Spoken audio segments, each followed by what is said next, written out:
الرحمن.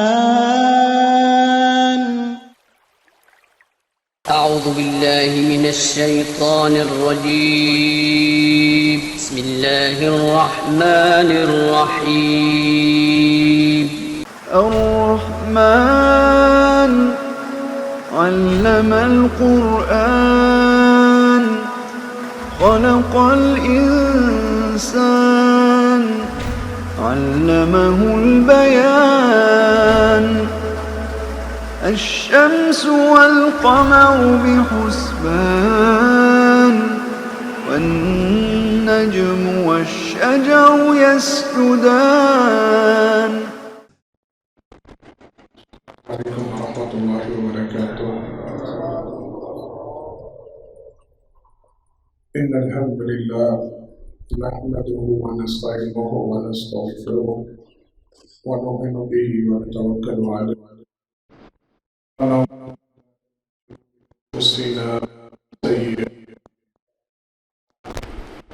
من يهده الله فلا مضل له ومن يضلل فلا هادي له وأشهد أن لا إله إلا الله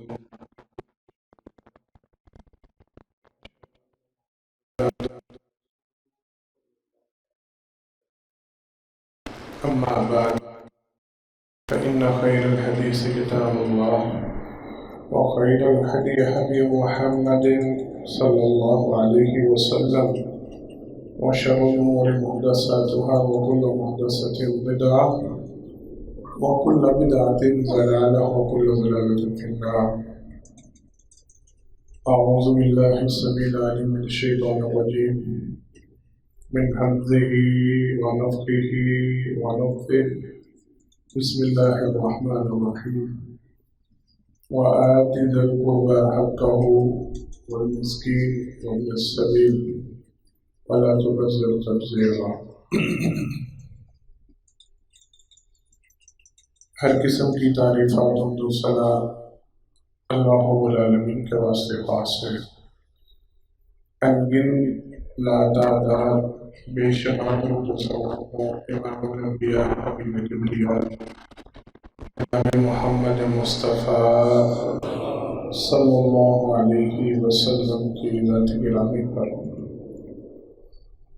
حضرات محترم، اللہ کی توفیق سے گزشتہ خطبات سے سلسلہ کا آغاز کیا.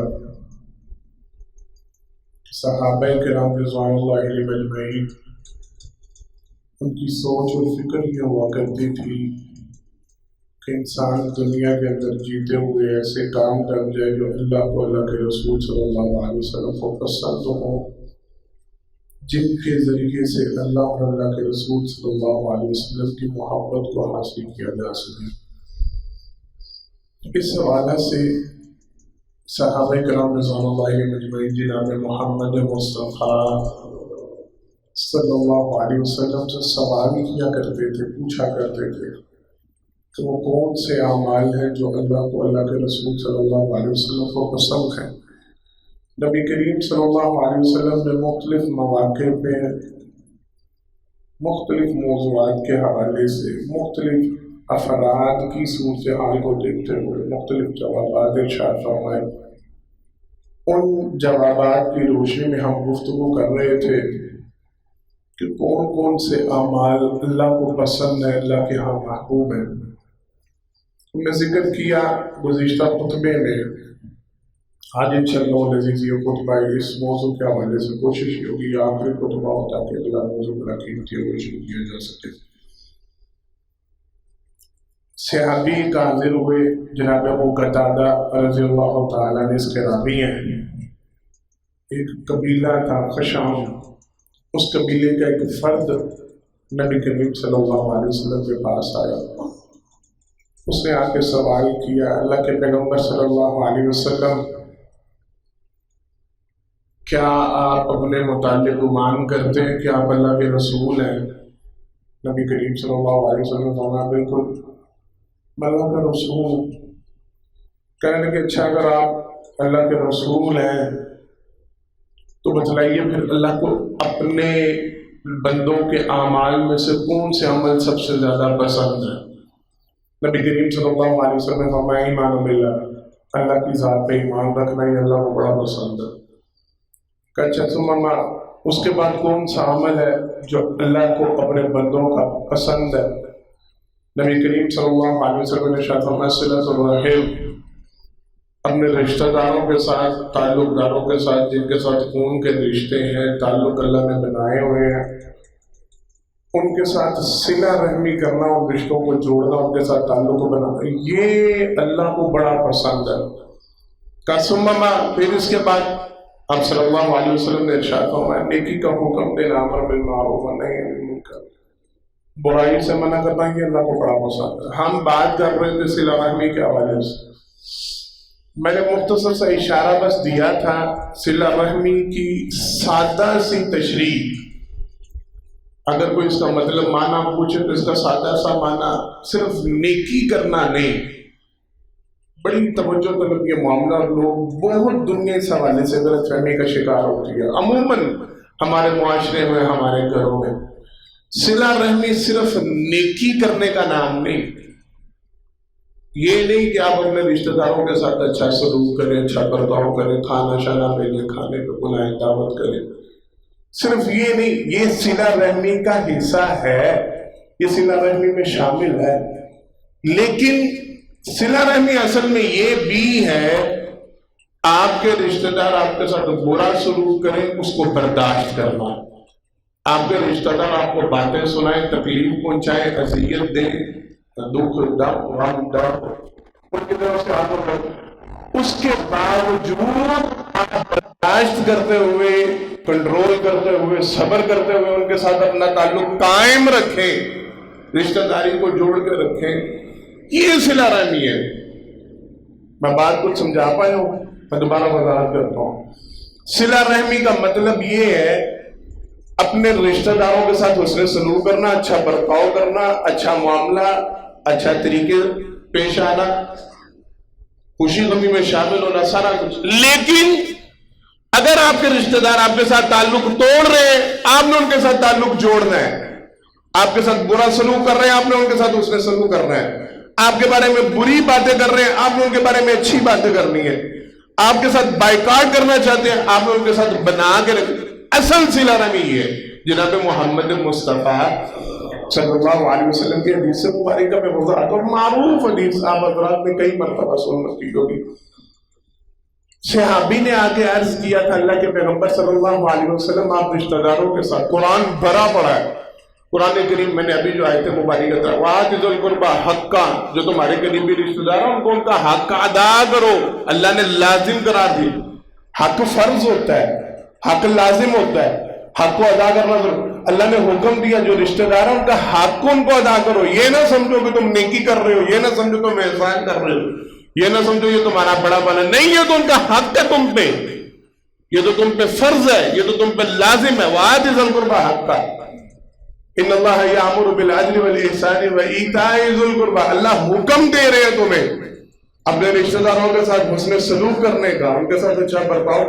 باقاعدہ اللہ کی طرف سے پیغام نشر ہوا، حکمت نشر ہوا، یامر کے الفاظ ہیں، یہ لازم ہے، یہ ضروری ہے، یہ فرض ہے تم پہ، کرتے ہو تو کوئی احسان جتلانے والی بات نہیں، سنانے والی بات نہیں، ساروں کے سامنے ڈنگے مارنے کی بات نہیں، شیخی بگاڑنے کی بات، یہ تو ان کا حق ہے جو تم ان کو دے رہے ہو، کوئی بڑا کام نہیں کر رہے ہو۔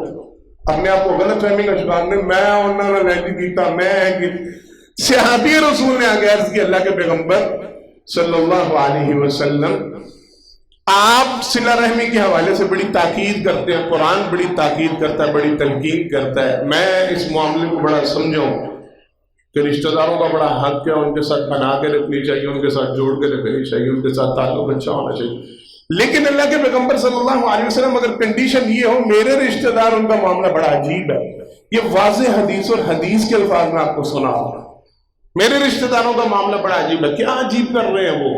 اللہ کے پیغمبر صلی اللہ علیہ وسلم حدیث کے الفاظ، میں ان کے ساتھ اچھا کرتا ہوں، وہ میرے ساتھ کیا کرتے ہیں؟ برا کرتے ہیں۔ اللہ کے پیغمبر صلی اللہ علیہ وسلم میں ان کی خیر توجہ کے ساتھ، میں ان کی خیر چاہتا ہوں، میں ان کا بھلا چاہتا ہوں، وہ میرا نقصان چاہتے ہیں، وہ کوشش کرتے ہیں کسی طریقے سے اس کا نقصان. میں کوشش کر رہا ہوتا ہوں, خواہش کر رہا ہوں یار ان کو کچھ 4 فائدے دیں, ان کے لیے کوئی اچھا معاملہ ہو جائے, ان کے لیے خیر جمع, وہ میرا نقصان کرنے کی کوشش کروں. اللہ کے پیغمبر صلی اللہ علیہ وسلم تیسری بات, میں ان کے ساتھ رشتہ داری کو تعلق کو جوڑنے کی کوشش کرتا ہوں, بنانے کی کوشش کرتا ہوں. وہ ہمیشہ اس کوشش میں ہوتے ہیں کسی طریقے سے تعلق ٹوٹ جائے, رشتہ ناتا ختم ہو جائے. آج کئی گھروں میں یہ شکایت ہے کہ نہیں ہے؟ بولیں. اکثریت ایسی ہے, ہمیں اپنے رشتہ داروں سے شکوہ ہی ہے, ہم میں سے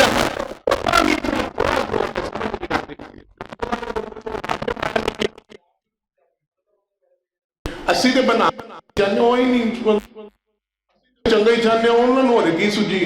ہر رشتہ دار اپنے رشتہ دار کے بارے میں. جناب محمد مصطفیٰ صلی اللہ علیہ وسلم کیا جی یہ کنڈیشن ہے, میں اچھا چاہ رہا ہوں وہ برا چاہ رہے ہیں, میں خیر چاہتا ہوں وہ برا چاہتے ہیں, میں ان کے بارے میں اچھائی کی سوچ رہتا ہوں, وہ میرے بارے میں برائی کی سوچ, میں تعلق بنا کے رکھنا چاہتا ہوں, وہ تعلق توڑنا چاہتے ہیں. اب کیا ہوگا, میں بائی پارٹ کر دوں, کٹ آف کر دوں, تعلق توڑ دوں؟ بڑا سوال.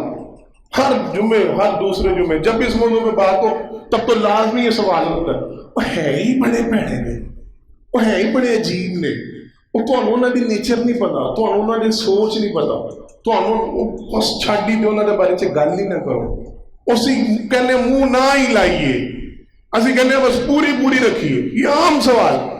جناب محمد مصطفیٰ صلی اللہ علیہ وسلم نے فرمایا, سن میرے ساتھی, میرے صحابی, اگر تو جو کچھ تو کہہ رہا وہ سچ ہے, توجہ کے ساتھ, ایک ہے معاملہ تیری سوچ کا, ایک ہے حقیقت. یہ اشارہ تھا, یہ تنبیہ تھی. اگر تو جو کچھ تو کہہ رہا ویسا ہی ہے, اللہ کی قسم میں سمجھتا ہوں اللہ رب العالمین اپنی کروڑوں رحمت نازل کرے جناب محمد مصطفیٰ صلی اللہ علیہ وسلم پر. یہ بات ان کے لیے نہیں تھی, وہ تو صحابی تھے, وہ تو بڑے قابل عزت اور قابل ادب احترام اور بڑی ہی پاکیزہ شخصیت. یہ میرے اور آپ کے لیے تھی, یہ جملہ میرے اور آپ کے لیے تھا. اگر تو ایسا ہی ہے جیسا تو کہتا ہے, مطلب کیا ہے؟ عموماً لوگ ایسا کہہ رہے ہوتے, ہوتا نہیں. بات سمجھ میں آئی ہے؟ ہم نے کنسپٹ بنا لیا ہوتا ہے, ہم نے ایک سوچ بنا لی ہوتی ہے, ہم نے ایک فکر بنا لی ہوتی ہے, ہم نے اپنے دماغوں میں پھپی ہے ہی پیڑی. دکھ ہوتا ہے, اللہ کی قسم افسوس ہوتا ہے. اور قریبی ترین رشتہ, خوبصورت ترین رشتہ, پیارا ترین رشتہ ہمارے ٹھٹھے اور مذاق میں, ساجد بھائی نہیں ایسا, ہمارے یہاں ٹھٹھے اور مذاق میں لطیفے کے لیے پھپھو کا رشتہ رہ گیا. ہمارے یہاں برائی کا رشتہ بیان کرنے کے لیے پھپھو کا رشتہ رہ گیا. پھپیاں نہیں منتی ہیں, پھپیاں فران, پھپھو آئیں جی پھپھو. اِنَّا لِلَّهِ وَإِنَّا إِلَيْهِ راجعون. ہمارے دماغوں میں بٹھایا جا رہا ہے, ہمیں پڑھایا, سکھلایا, سمجھایا جا, یہ رشتہ دار تو ہوتے ہیں عام چل رہے ہیں, سٹیٹس چل رہے ہیں, ٹک ٹاک چل رہے ہیں, فلاں چل رہے ہیں, ڈمکا چل رہے ہیں, ساروں کی ایسی کی تیسی, بس میرے رشتہ دار بڑے برے, بس میرے رشتہ دار, ایک موقع ملے میں رشتہ دار بدل دوں, یہ کر دوں. اِنَّا لِلَّهِ وَإِنَّا. آپ کو سکھایا کیا جا رہا ہے, آپ کی فیڈ بیک کیا مل رہا ہے, آپ کو آپ کی فیڈنگ کیا ہو رہی ہے؟ یہ سب سے بری نسل ہے. یہ دین ہے, یہ اسلام ہے, یہ آپ دین کے ماننے والے ہیں, آپ اسلام کے جناب محمد مصطفیٰ صلی اللہ علیہ وسلم. اگر تو ایسا ہے جیسا تو کہتا, مطلب کیا تھا؟ عموماً ایسا ہوتا نہیں. یہ میرے اور آپ کے لیے میں بات کر رہا ہوں, صحابی کے لیے نہیں کہہ رہا. وہ تو اپنی باتوں میں راست بات, سچے ترین لوگ. اللہ کی قسم یہ جملہ مجھے اور آپ کو سمجھا, عموماً ایسا ہوتا نہیں. اور رشتہ دار اتنے برے ہوتے نہیں جتنے ہم نے بنا لیے ہوتے ہیں. اتنا غیظ و غضب ان میں ہوتا نہیں, اتنا فتنہ, اتنا فساد, اتنی نفرت, اتنا سارا کچھ ان میں. ہم عام لوگوں کے ساتھ نہیں. آپ اٹھا کے دیکھ لیں, اپنے گھروں میں جا کے دیکھ لیں, اپنے سارے معاملات دیکھ لیں. لوگوں کے بچوں کے ساتھ, لوگوں کے ساتھ معاملے بڑے اچھے ہو, ایسے لوگوں کے ساتھ بڑی اچھی سیٹنگ ہوتی ہے, بڑا آنا جانا ہوتا ہے, بڑا ملنا ملانا ہوتا ہے, جن کے ساتھ آپ کا کوئی خونی رشتہ نہیں ہوتا, کوئی تعلق نہیں ہوتا, کوئی رشتہ داری نہیں ہوتی.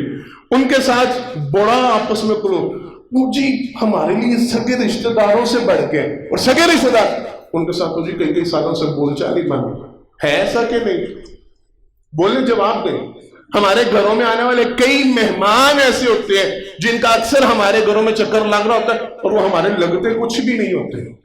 ہمارا ان سے کوئی، اور ہم بڑے فخر سے سنا رہے ہوتے ہیں اور جی ویسے کوئی رشتہ داری نہیں، بس آپس میں قربت بڑی ہے پیار، اور جن کے ساتھ رب نے بنایا ہے ان کے ساتھ کیوں نہیں؟ ان کے بارے میں کیا تکلیف ہے، ان کے بارے میں کیا سوچ ہے، ان کے بارے میں کیا فکر نہیں؟ بس کزن کو نہیں بلانا، چچا کے بیٹے کو کسی طریقے سے پیچھے چھوڑنا، ماموں خالہ پھپھو تانجا ان سے کسی طریقے سے، انا للہ و انا الیہ راجعون۔ فرمایا اگر ویسا ہے جیسا تو کہتا ہے تو سن، جب تک تو اسی عمل پہ رہے گا جو عمل تو بیان کر رہا ہے، کیا وہ تیرا برا چاہتے ہیں تو ان کا اچھا چاہتا ہے، وہ تیرے ساتھ برائی کرتے ہیں تو ان کے ساتھ اچھائی کرتا ہے، وہ تیرے ساتھ تعلق توڑنے کی کوشش کرتے ہیں تو ان کے ساتھ تعلق جوڑنے کی کوشش کرتے ہیں۔ صرف ایک جملہ جناب محمد مصطفیٰ صلی اللہ علیہ وسلم نے فرمایا کہ جب تک تو ایسا کرتا رہے گا اللہ کی طرف سے ایک فرشتہ مقرر ہو جائے گا جو 24 گھنٹے تیرے ساتھ رہے گا۔ اللہ اکبر۔ گارڈ آج معمولی سا رکھنا پڑے، انسان رکھنا پڑے تو 20 سے 25 ہزار روپیہ سیلری ہے، تو جس کے ساتھ حفاظت کے لیے اللہ کا فرشتہ ہو اس سے اچھا کوئی گارڈ ہو سکتا؟ ہم کسی کے ساتھ گارڈ دے کے ہم ویسے بلا وجہ مروب ہوتے پھرتے ہیں، نہیں ہم وہ گارڈ لے کے پھرتا ہے جو فرشتوں کو ساتھ لے کے پھر رہا ہو، اسے کوئی غضب، کوئی تکلیف، کوئی نقصان۔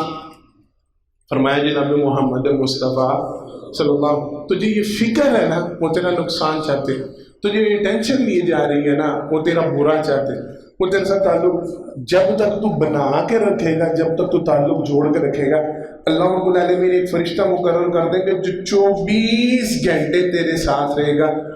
ان کی طرف سے جو بھی شر آنا ہوا، جو بھی تکلیف آنی ہوئی، جو بھی اذیت تیرے رشتہ داروں کی طرف سے، کوئی بھی مسئلہ مسائل، وہ فرشتہ اللہ رب العالمین کی طرف سے ان کے ہر شر کے مقابلے میں کافی ہو جائے گا۔ گارنٹی کون لے رہا ہے؟ جناب محمد مصطفیٰ صلی اللہ علیہ وسلم۔ تو اپنا عمل درست رکھ، تو اپنا ریلیشن ٹھیک رکھ، تو اپنا طریقہ صحیح رکھ، اللہ کی طرف سے جو بھی وہ تیرا نقصان کرنا چاہے، جو تیرا برا کرنا چاہے، اللہ کے حکم سے وہ تیرا نقصان کر سکیں گے؟ بولے نہیں، تیرا نقصان نہیں ہوگا، تیرا برا نہیں ہو سکتا، تیرا گھاٹا نہیں ہو سکتا، اللہ فائدہ ہی پہنچائیں گے۔ کیا فائدہ؟ کتنا فائدہ؟ جناب محمد مصطفیٰ صلی اللہ علیہ وسلم کے پاس صحابی آئے، آگے عرض کی اللہ کے پیغمبر صلی اللہ علیہ وسلم جنت میں جانا ہے۔ میں نے بڑی دفعہ ان دنوں میں تو بڑی دفعہ یہ بات ہوئی ہے، سوال ہی بڑے عجیب ہوتے تھے، بڑے پیارے، ہمارے لیے عجیب ہے نا، کیونکہ ہم نے کبھی توجہ ہی نہیں کی۔ ہم نے قاری صاحب سے کبھی چٹھی بھیج کے، کبھی لیٹر بھیج کے، کبھی خط بھیج کے، کبھی پرچی بھیج کے یہ سوال نہیں کیا کوئی جنت میں جانے کا آسان طریقہ بتا دیں، معذرت کے ساتھ، کوئی طنز نہیں کر رہا۔ ہم نے قاری صاحب محترم کو کبھی بٹھا کے یہ نہیں کہا کوئی آسان جا اچھا جا وظیفہ دسو، کوئی آسان جا اچھا جا عمل دسو، کوئی جنت جان کا سوکھا طریقہ دسو، ہم نے تو یہ کبھی پوچھے ہی نہیں، کیوں؟ ہماری ترجیحات میں آگے سوال کیا، اللہ کے پیغمبر صلی اللہ علیہ وسلم جنت میں جانا ہے، جنت میں جانے کا آسان حل بتائیں، آسان طریقہ بتائیں۔ نبی کریم صلی اللہ علیہ وسلم نے فرمایا کچھ عمل بتلاتا ہوں، ان کو مضبوطی سے پکڑ لو۔ کیا عمل؟ آپ صلی اللہ علیہ وسلم نے فرمایا تعبد اللہ ولا تشرک بہ شیئا۔ پہلی چیز یہ، اللہ کے ساتھ کبھی کسی کو شریک نہیں ٹھہرانا اور اللہ کی عبادت بولے کرنی ہے۔ میں بڑی دفعہ سمجھا، کاش مجھے یہ سب سے پہلے سمجھ آ جائے اور پھر آپ سب کو سمجھ آ جائے، بولے آمین۔ کاش ہمیں لا الہ الا اللہ کا صحیح مفہوم سمجھ آ جائے۔ میں نے بڑی دفعہ وضاحت کی ہے، اور لا الہ الا اللہ کا خالی ترجمہ اللہ کے علاوہ کوئی الہ نہیں، یہ ترجمہ غلط ہے، یہ ترجمہ غلط ہے۔ میں نے بتایا ہوا ہے، ذہنوں میں اکثریت کے ابھی بھی نہیں آ رہا، اللہ کے علاوہ کوئی الہ نہیں، یہ ترجمہ غلط ہے، لا الہ الا اللہ نہیں، یہ ترجمہ غلط ہے لا الہ الا اللہ کا۔ لا الہ الا اللہ کا اصل ترجمہ یہ ہے اللہ کے علاوہ کوئی الہ نہیں، لیکن اللہ الہ ہے۔ لا الہ کوئی الہ نہیں، یہ تو یہاں پر ختم ہو جاتا ہے، الا اللہ، مگر اللہ الہ ہے، یہ اصل ترجمہ ہے۔ مطلب کیا ہے؟ اللہ کے علاوہ کسی کی عبادت نہیں ہوگی، لیکن اللہ کی عبادت ہوگی، اللہ کی عبادت کرنی ہے، اللہ کی پرستش کرنی ہے، اللہ کی پوجا کرنی ہے، اللہ کے لیے نظر و نیاز کرنی ہے، اللہ کے لیے سر جھکانا ہے، اللہ کے لیے روزے رکھنے، اللہ کے لیے نفل زکوٰۃ صدقات خیرات، یہ معاملے کرنے ہیں۔ ہم کیا کرتے ہیں؟ ہم لا الہ الا اللہ کا سادہ سے ترجمہ کرتے ہیں، اللہ کے علاوہ کوئی الہ نہیں، اور پھر ہم اللہ کی عبادت سے بھی منہ موڑ دیتے ہیں۔ ہمارے ہاں نمازیں نہ پڑھنے کی بڑی وجہ یہ ہے ہم بھول چکے ہو لا الہ الا اللہ پہ عمل اس وقت تک نہیں ہوتا جب تک بندہ رب کی عبادت کر لیتا ہے. سمجھ آئی ہے؟ جب تک اللہ کی عبادت نہیں کر لیتا لا الہ الا اللہ پہ عمل پورا نہیں ہوتا. اور لازم ہے، شرط ہے، آپ اللہ کے علاوہ کسی کی عبادت نہ کریں لیکن اللہ کی عبادت کریں، اللہ کے سامنے سر جھکائیں، نمازیں ادا کریں، زکوٰۃ ادا کریں، حج کریں، روزے رکھیں، یہ سارے جو فرائض ادا کریں، پھر لا الہ الا اللہ کا صحیح مفہوم پورا. یہی بات جناب محمد مصطفیٰ صلی اللہ علیہ وسلم نے ارشاد فرمایا ان تعبد اللہ، تو اللہ کی عبادت کر. یہ نہیں کہا کہ صرف اللہ کے علاوہ کسی کی عبادت نہیں کرنی اور اس کے نہیں، تو اللہ کی عبادت کر، اللہ کے سامنے سر جھکا، وہ نمازیں ادا کیا کر، وہ دین کو اپنایا کر، دین پہ عمل پیرا. ولا تشرک بھی، اللہ کے ساتھ کسی کو شریک نہیں ٹھہراؤ. پہلا کام صحابی نے سوال کیا ہوا ذہن میں رکھیے گا، اللہ کے پیغمبر جنت میں جانے کا آسان رستہ کا عبادت کر اور اللہ کے ساتھ کسی کو شریک نہیں. پھر تاکید عبادت کیا ہے؟ فرمایا تقیم الصلاۃ، نماز کو قائم کیا کر، اول وقت پہ ادا کیا کر، با جماعت ادا کیا کر، مسجد میں جا کر. یہ سارے مفہوم نماز کو قائم کرنے میں آتے ہیں، نماز کی ادائیگی میں آتے ہیں. جب نماز کو قائم کرنے کا لفظ بولا جاتا ہے تو اس میں یہ سارے ترجمے آتے ہیں.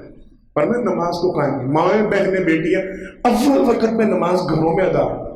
عام یہ سمجھا جاتا ہے ماں بہنوں بیٹیوں کے لیے کہ جو ان کی بڑی موج ہے، ان کی بڑی چھوٹ ہے، وہ کاروں دیا نے نا، انہوں نے مسجد سے نہیں جانا، وہ جدوں مرضی پڑھ لیں. ظہر 4 بجے پڑھن، عصر مغرب دے نال پڑھن، مغرب عشاء دے نال تے عشاء جا کے راتی 3 بجے پڑھن، انہوں نے چھوٹ ہے نا، انہوں نے کہنا کو مسجد اور نہیں. اللہ کے بندو، نماز کو اول وقت پہ ادا کرنا یہ صرف مردوں کی ذمہ داری نہیں، عورتوں کی بھی ہے. ٹھیک ہے گھر پڑھنی ہے، مسجد نہیں ہے، لیکن گھر میں اس کو اول وقت میں ادا کرنا اصل ادائیگی ہی ہے، اصل عبادت. جب اذان کا ٹائم ہوا، جب نماز کا ٹائم، نماز کو اسی وقت پہ ادا کرنا یہ ماں بہنوں بیٹیوں کے لیے بھی ضروری. سمجھا رہا ہوں بات. فرمایا تقیم الصلاۃ، عبادت کا معنی یہ ہے نماز قائم کیا کر، وتؤتی الزکوٰۃ، زکوٰۃ ادا کیا کر. 3 باتیں ہوئی ہیں. جنت میں جانے کا رستہ پوچھا، فرمایا اللہ کی عبادت کرنی ہے، اللہ کے ساتھ کسی کو شریک نہیں ٹھہرانا، نماز ادا کرنی ہے، زکوٰۃ ادا کرنی ہے. چوتھا کام اور بات ختم. آپ صلی اللہ علیہ وسلم نے فرمایا تحصیل الرحیم، تو اپنے رشتہ داروں کے ساتھ اچھا سلوک کیا کر، اپنے رشتہ داروں کے ساتھ بنا کے رکھا کر، ان کے ساتھ تعلق جوڑ کے رکھا کر. اگر تو یہ 4 کام کر لے گا اللہ رب العالمین تجھے جنت کا داخلہ دے دے. بولے دین مشکل ہے، جنت میں جانا مشکل ہو گیا، اللہ کی قسم بڑا آسان. صرف 4 کام، صرف 4 کام. جناب محمد مصطفیٰ صلی اللہ علیہ وسلم سے سوال ہی یہ ہوا آسان شارٹ کٹ بتائیں، آپ نے شارٹ کٹ بتا دیا. اللہ کی عبادت کرنی ہے، شرک نہیں کرنا، نماز کو باقاعدگی سے ادا کرنا، اول وقت پہ ادا کرنا ہے، مرد ہے تو مسجد میں جا کے ادا کرنا ہے، باجماعت ادا کرنا ہے، عورت ہے تو گھر میں ادا کرنا ہے لیکن اول وقت پہ ادا کرنا ہے، اس کے ٹائم پہ ادا کرنا ہے، اچھے طریقے سے مسنون طریقے سے ادا کرنا ہے، زکوٰۃ کو اس کے وقت پہ ادا کرنا، پورا ادا کرنا ہے. رشتہ داروں کے ساتھ تعلق بنا کے رکھنا ہے. ہم لوگوں نے اس کو اہمیت دی ہے. اللہ اکبر. میں بڑی دفعہ یہ بات سمجھا چکا ہوں، میں بڑی دفعہ یہ بات کہہ چکا ہوں. جب صلہ رحمی کی بات آتی ہے، نبی کریم صلی اللہ علیہ وسلم جنت میں جانے کی چوتھی سیڑھی، چوتھا سٹیپ کیا بیان کر رہے ہیں؟ صلہ رحمی کر، رشتہ داروں کے ساتھ تعلق تیرا جڑا ہوگا تو تو جنت میں جائے گا. سمجھنے کا پوائنٹ ہے، بڑا قیمتی نقطہ ہے، توجہ کے ساتھ. اگر تیرے رشتہ داروں کے ساتھ تیری بندی ہے، اگر تو ان کا خیال رکھتا ہے، اگر تو ان کا حق ادا کرتا ہے، اگر تو ان کے ساتھ بنا کے رکھتا ہے تو جنت میں جائے گا، پھر جنت ملے گی. اگر ان کے ساتھ تعلق نہیں، اگر ان کے ساتھ ریلیشن نہیں، اگر ان کے ساتھ معاملہ نہیں، اگر ان کے ساتھ بائیکاٹ چل رہا ہے، 10 سال ہو گئے، پھپھوں سے ملاقات نہیں ہوئی، چچا کے بچوں سے ملاقات نہیں، تایا جی کے ساتھ ملاقات نہیں، آپس میں بائیکاٹ چل رہا ہے، سلام دعا بند ہے، شادی بیاہ پہ آنا جانا بند ہے، غمی خوشی میں شریک ہونا بند ہے. اس حال میں تم مر گیا، جنت ملے گی. میری اور آپ کی بات نہیں ہے، میری اور آپ کی رائے نہیں ہے، میرا اور آپ کا کویسچن نہیں ہے. جناب محمد مصطفیٰ صلی اللہ علیہ وسلم کی حدیث مبارکہ سے سوال کرتے ہیں. وہ بندہ جس کا بائیکاٹ چل رہا ہے، یہ تو سمجھ میں آ گیا، اگر صلہ رحمی کرنا تو جنت میں چلا جائے گا، اگر رشتہ داروں کے ساتھ بنا کر رکھنا ہے، ان کے ساتھ تعلق جوڑ کے رکھنا ہے تو جنت میں چلا جائے گا. اگر نہیں ہے، اگر ریلیشن نہیں، اگر تعلق نہیں، اگر صلہ رحمی نہیں، اگر بائیکاٹ چل رہا ہے، سب سے پہلا کام جناب محمد مصطفیٰ صلی اللہ علیہ وسلم نے فرمایا یہ وہ بدنصیب ہے جس کے متعلق اللہ نے دنیا میں اعلان کر دیا اس نے صلہ رحمی کو توڑا، میں رب نے اس کے ساتھ اپنا تعلق ہی توڑ کے رکھ دیا. واضح حدیث نبی کریم صلی اللہ علیہ وسلم نے فرمایا رحم کا لفظ یہ رحمان سے مشتق ہے، رحمان سے نکلا. جو عربی جانتے ہیں، عامر بھائی کدھر بیٹھے ہوئے سمجھے ہوئے ہیں سارا اس معاملے میں، عربی کے کوئی بھی لفظ ہوتا ہے اس کا مادہ نکالا جاتا ہے. کوئی بھی لفظ نکلتا کہاں سے؟ 3 لفظوں پہ مادہ نکلتا ہوتا ہے. رحمان کا مادہ جو نکلتا ہے وہ رے ہا میم سے، ٹھیک ہے نا بھائی جان، رے ہا میم سے نکل. آپ صلی اللہ علیہ وسلم نے فرمایا رحمان کا لفظ رحیم اس سے نکلتا ہے، اللہ کے نام سے یہ مشتق ہے. اور اللہ نے بیان کیا میں نے رحم کے رشتے کو اپنے لفظ سے نکالا ہے، اپنے نام سے نکالا ہے. جو بندہ اس رحم کے رشتے کو جوڑ کر رکھے گا میں رحمان اس کے ساتھ تعلق جوڑ کر رکھوں گا. جو اس کو توڑ دے گا میں رب اس کے ساتھ تعلق کو، جس کا رب کے ساتھ تعلق ہی نہیں، کیا خیال ہے وہ جنت میں جائے گا؟ ہمیں سمجھ ہی نہیں آئی. ہم نے اس معاملے کو بڑا لائٹ سا لیا، ہم نے اس کو بڑا معمولی سا سمجھا. ٹھیک ہے نمازیں تو پڑھ رہے ہیں نا، ٹھیک ہے زکوٰۃ تو ادا کر رہے ہیں نا، ٹھیک ہے ویسے تو معاملے ٹھیک چل رہے ہیں، حرام حلال کی پرواہ تو ہے نا، یہ تو ہے نا، وہ تو ہے نا.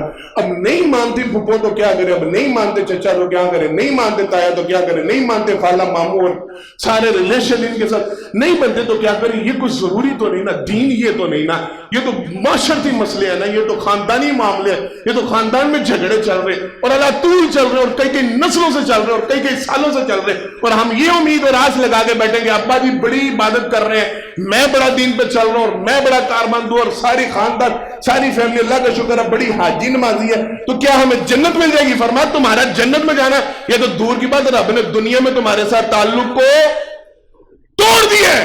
اللہ نے تمہارے ساتھ ریلیشن ہی نہیں رکھا ہوا. تمہارا رب کے ساتھ، جس کا رب کے ساتھ ریلیشن ہے اس کی نمازیں قبول ہیں. اور جس کا رب کے ساتھ اللہ جس کے ساتھ تعلق ہی نہیں مان دے، اللہ جس کے ساتھ اپنا ریلیشن ہی نہیں مان دے، اس کی زکوٰۃ قبول ہے، اس کا حج عمرے قبول. ہم کیوں اس معاملے پہ غور؟ پھر فرمایا اگر 3 دن سے زیادہ، یہ میں مختصر باتیں بیان کر رہا ہوں، صرف احادیث میں سے اخذ کر کے آپ کو اشارے دے رہا ہوں کیونکہ وقت بڑا کم ہوتا ہے. پھر فرمایا اگر 3 دن سے زیادہ یہ ریلیشن ٹوٹتا رہا اور تو اس حال میں مر گیا، تو اس حال میں مر گیا، آپ صلی اللہ علیہ وسلم نے فرمایا تیرا معاملہ معلق ہے، تیرا معاملہ لٹکا ہوا ہے، تیرا معاملہ پینڈنگ ہے. تو ساری دنیا جنت میں جا سکتی ہے، تو جنت میں جا سکتا جب تک تیری سنا نہیں تھی ہوتی، جب تک تیرا ریلیشن. ہر پیر ہر جمعرات کو یہ معاملہ ہوتا ہے، ہر پیر ہر جمعرات، جسے ہم سوار کا دن کہتے ہیں، ہر سوار ہر جمعرات کل جو دن گزرا یہ معاملہ ہوتا ہے. اللہ کے سامنے معاملے پیش ہوتے ہیں، اللہ کے سامنے معاملات رکھے جاتے ہیں. اللہ رب العالمین ہر مسلمان بندے کی مغفرت کا اعلان کرتے ہیں. آپس میں جن کا تعلق ٹوٹا ہوتا ہے، جن کا معاملہ، اللہ رب العالمین فرماتے ہیں نہیں ان کے معاملات کو پینڈنگ چھوڑ دو جب تک یہ صلح نہیں کر لیتے، ان کو بخشش ملنی، ان کی معافی ہونی.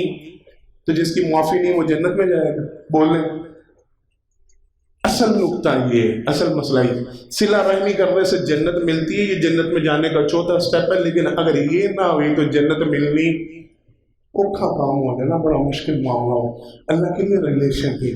پھر توجہ کے ساتھ سوال ہوتا ہے، اور یہ آپ کی پسند کا، میری پسند کا، ہم سب کی پسند کا سوال ہے. لوگ پوچھتے ہیں وظیفہ چاہیے، رزق میں اضافہ چاہیے، کاروبار میں برکت چاہیے. میں کہاں کرتا ہوں جو وظیفہ جناب محمد مصطفیٰ صلی اللہ علیہ وسلم دے اس سے بہتر کو وظیفہ ہو سکتا ہے؟ نہیں. آپ صلی اللہ علیہ وسلم نے فرمایا من احب ان یبسط له فی رزقہ او ان ینسى له فی اسرہ فلیصل رحمہ. جس بندے کو خوشی ہوتی ہے نا کہ اس کا رزق بڑھ گیا، کس کو خوشی نہیں ہوتی؟ بولیں. کوئی رزق بڑھنے سے ناخوش ہوتا ہے، کوئی رزق بڑھنے سے پریشان ہوتا ہے. ہر بندہ ہی چاہتا ہے، اور یہ جائز خواہش ہے، یہ بری خواہش نہیں. میں نے بڑی دفعہ سمجھا یہ جائز خواہش ہے. آپ کے دل میں یہ خواہش پیدا ہونا کہ آپ کا رزق وسیع ہو، حلال ہو، جائز ہو، درست طریقے سے کمایا. رزق میں اضافہ یہ ہر بندے کو خوش کرتا ہے. تو مطلب فرمایا جو بندہ پسند کرتا ہے نا، جس کو خوشی ہوتی ہے، اللہ اس کا رزق بڑھا. او ینسى له فی اسرہ، اللہ اس کی عمر بڑھا دے. مرنا کسی کو پسند کوئی بھی نہیں مرنا چاہتا, جنت چاہتے ہیں, مرنا نہیں چاہتے, خواہش. اور یہ ایک فطرتی معاملہ ہے, انسانی معاملہ ہے, ہر بندے کی فطرت میں, ہر بندے کے ساتھ موت کوئی نہیں پسند کرتا, مرنا کوئی نہیں چاہتا. آپ صلی اللہ علیہ وسلم نے فرمایا جو بندہ یہ چاہتا ہے نا اللہ اس کی عمر میں اضافہ. ایک دوسری حدیث مبارکہ میں وضاحت ہے, ایک دوسری حدیث مبارکہ میں واضح وضاحت ہے. جو بندہ یہ چاہتا ہے اللہ رب العالمین اس کی عمر میں اضافہ کر دے. یہاں تو ایسے الفاظ ہے نا وہ یون سالوں پہ سے وہاں زیادہ فی عمری کے الفاظ ہیں. جو بندہ یہ چاہتا ہے نا اس کی عمر طویل ہو جائے, اسے لمبی زندگی. مفسرین کرام محدثین کرام نے اس کے دو معنی بیان کیے توجہ کے ساتھ. انہوں نے کہا نبی کریم صلی اللہ علیہ وسلم کو بھی تقدیر کے فیصلوں کا علم تھا. توجہ کے ساتھ, بڑی بحث لوگ کرتے ہیں. آپ صلی اللہ علیہ وسلم سے زیادہ حکمت والا کوئی انسان ہے دنیا میں؟ آپ سے زیادہ نالج والا, آپ سے زیادہ علم والا, آپ سے زیادہ سمجھ بوجھ والا, خصوصاً دین کے معاملوں کو اس کو سمجھنے والا نبی کریم صلی اللہ علیہ وسلم سے زیادہ کوئی تھا نہیں, نہ کوئی ہے نہ کوئی ہوگا. جو دین آپ کو سمجھ میں اور جو آپ نے سمجھا ہے اس سے بڑھ کے کچھ بھی نہیں. وہ سب سے اعلیٰ, وہ سب سے بہتر, وہ سب سے عالم, وہ سب سے سمجھدار. جناب محمد مصطفیٰ صلی اللہ علیہ وسلم اگر کہہ رہے ہیں اللہ رب العالمین صلہ رحمی کی وجہ سے عمر میں اضافہ کر دیتے ہیں, اس کا مطلب ہے یہ حقیقی عمر میں اضافہ ہوتا ہے. آپ کو بھی تقدیر کے فیصلوں کا علم تھا, آپ کو بھی سارے مسئلے مسائل کا علم تھا. اگر آپ نے واضح الفاظ میں کہا جو چاہتا ہے اس کی عمر طویل ہو جائے, اس کا مطلب ہے یہ عمر واقعتاً طویل ہوتی ہے, عمر میں واقعتاً اضافہ ہوتا ہے. بعض نے کہا نہیں, اس کا مطلب یہ ہے اللہ زندگی میں آنے والی ساری پریشانیاں دور کر دیتے ہیں, سارے غم دور کر دیتے ہیں, ساری تکالیف دور کر دیتے ہیں. وہ غم, وہ پریشانیاں, وہ تکلیفیں جن میں بندہ مرنے کی خواہش کرتا ہے, یہ تفسیر انہوں نے کی, جس میں بندہ مر جانا پسند کرتا ہے, اللہ ایسے ایسے بڑے غم ڈال دیتے ہیں, ایسی ایسی بڑی پریشانیاں ڈال دیتے ہیں, ایسی ایسی بڑی مشکلات اور بیماریاں ڈال دیتے ہیں جن کی وجہ سے بندہ موت کو پسند کرتا ہے. اللہ اس کی عمر کو آسان کر دیتے ہیں. دونوں معنی ہم لیتے ہیں. نبی کریم صلی اللہ علیہ وسلم نے عمر میں اضافہ کے معنی لیا, ہم وہ بھی لیتے ہیں. اگر عمر میں آسانی کا معاملہ ہم اسے بھی لیتے ہیں. فرمایا جو یہ پسند کرتا ہے اللہ اس کی عمر میں اضافہ کرتا ہے, اسے چاہیے وہ صلہ رحمی کرے.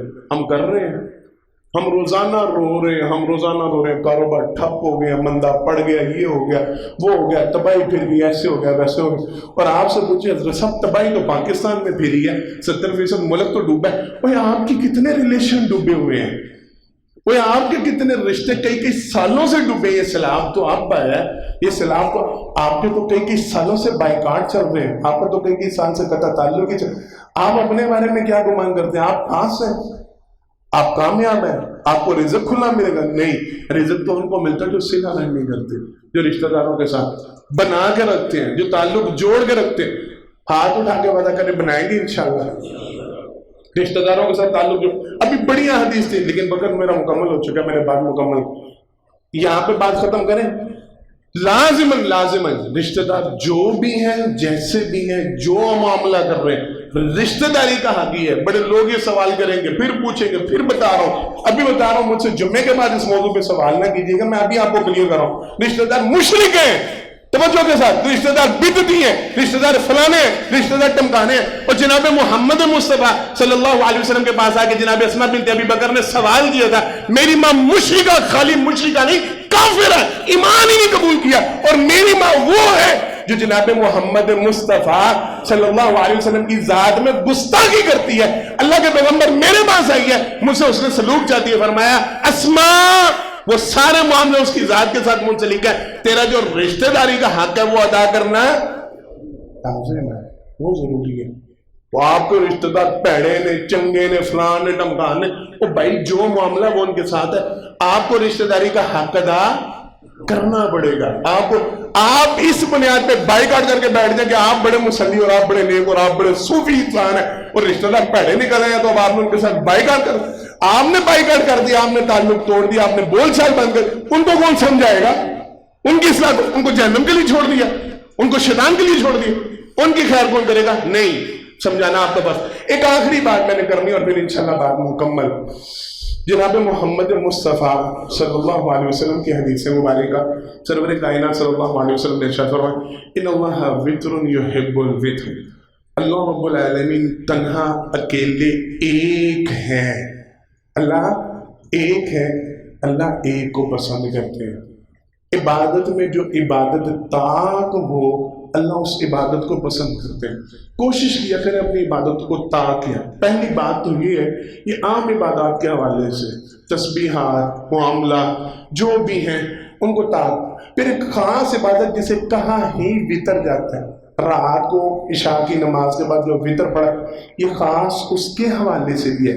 جناب محمد مصطفیٰ صلی اللہ علیہ وسلم جب قصر نماز پڑھتے تھے دوران سفر نماز، قصر نماز، اس میں بھی وطر کو بولے ادا کرتے تھے، چھوڑتے نہیں تھے.